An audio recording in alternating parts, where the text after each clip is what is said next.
देखिए हर खबर यहीं पर, सब्सक्राइब कीजिए TV9 भारतवर्ष। गडकरी जी, जैसे मैं उसी इंटरव्यू का अगर मैं उदाहरण दूं, आपने बताया था उसमें कि एमएसएमई की इंपॉर्टेंस का अंदाज़ा ऐसे लगाया आउटपुट के लिहाज से 45% मैन्युफैक्चरिंग, 40% एक्सपोर्ट्स और एम्प्लॉयमेंट आपने जो उसमें बताया था, अगर मैं गलत नहीं हूं तो 69 मिलियन। लेकिन अभी कोविड के बाद काम करने वाले हाथ कम हो गए हैं, कोविड के बाद लोग पलायन अपने जगह पर कर गए हैं, उनमें एक फियर फैक्टर है बहुत ज़बरदस्त कि हम बाहर आएंगे तो हमें कहीं कोरोना तो नहीं हो जाएगा। इससे कैसे निपटा जाएगा? इससे क्या कोई सेटबैक आप देखते हैं, लग रहा है अभी? देखिए, मैं पिछले 20 दिनों में मैं मेरे ट्विटर पर, फेसबुक पर इसको लेकर एसोसिएशन, अलग अलग प्रकार की organisations, labour organisation, restaurant, wellness centre, सबके साथ मिला हूँ। तो टोटल ट्विटर पर मैं 4 करोड़ 72 लाख लोगों तक गया और फेसबुक पर 2,96,000 तो टोटल मेरे ओवरऑल इंप्रेशन से 7 करोड़ 68 लाख 1,249। और मेरा मेजॉरिटी फीडबैक ये है कि लोगों में बहुत बड़ा फियर है, डर है। और मैं इसलिए मानता हूं कि निगेटिविटी को छोड़ना चाहिए, फियर को छोड़ना चाहिए और सबसे पहला काम अगर कोई है तो पॉजिटिविटी एंड सेल्फ कॉन्फिडेंस लोगों के मन में निर्माण करना चाहिए। अदरवाइज लोग साइकिक प्रॉब्लम आएंगे। और इसलिए ये जो मजदूर है मुंबई में, ये ऑटो रिक्शा में बैठकर यूपी की तरफ चलने लगे, ये डर है, फियर है, लोग पैदल चलने लगे। तो पहली बात तो ये डर और फियर निकालना होगा और पॉजिटिविटी और आत्मविश्वास खड़ा करके सरकार को ये, सरकार भी कह रही है और हम लोगों को भी कहना पड़ेगा कि हम आपके साथ हैं, हम सब लोग मिलकर चलेंगे, हम होंगे कामयाब। कोशिश करने वाले की कभी हार नहीं होती। और अटल जी की वो कविता थी, कदम से कदम मिलाकर चलना होगा। तो ये स्पिरिट अब देश में तैयार करना होगा और कोरोना के साथ, कोरोना वायरस के साथ जीने की पद्धति को सीखना होगा।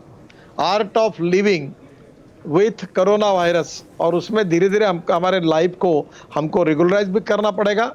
और कोरोना के लिए जो आवश्यक प्रिंसिपल्स है, मास्क लगाओ, 1 मीटर का सोशल डिस्टेंस 1 मीटर से ज़्यादा मेंटेन करो 2 व्यक्तियों के बीच में, हैंड सैनिटाइजर का उपयोग करो। और अगर इंडस्ट्री होगी तो उसमें इंडस्ट्री वालों की मोरल रिस्पॉन्सिबिलिटी है कि उसके फूड एंड शेल्टर का ऐसी व्यवस्था हो कि उसका संक्रमण कोरोना का ना बढ़े। अगर वो शहर से आता होगा तो बस में 1 मीटर का डिस्टेंस कैसे मेंटेन हो।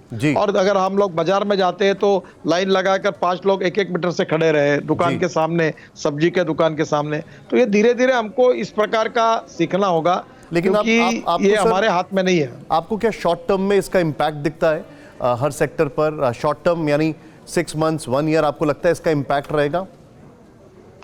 देखिए, मैं आपको उदाहरण देता हूं कि अरुणाचल और गोवा में कोरोना के पेशेंट 0 हैं। उनकी कोरोना की वार वो जीत गए जी। केरल में ऐसी स्थिति थी कि ये संख्या बढ़ रही थी, पर केरल ने इसके ऊपर जीत हासिल की है और कंट्रोल कर लिया है जी। तो मैं यही मानता हूं कि think for the best and prepare for the worst. हमें यही विचार करना है कि जल्द से जल्द हम इसके ऊपर मात कैसे करें जी। और उस दृष्टि से हमको काम करना पड़ेगा, प्लान बनाना पड़ेगा। और स्वाभाविक रूप से ये कठिन है, आसान नहीं है जी। और भारत सरकार, राज्य सरकार सबको जात, पंथ, धर्म, भाषा, राजनीति से ऊपर उठकर हम सबको एक दिल से, एक लाइन में होकर इस संकट का सामना करके आगे जाना होगा।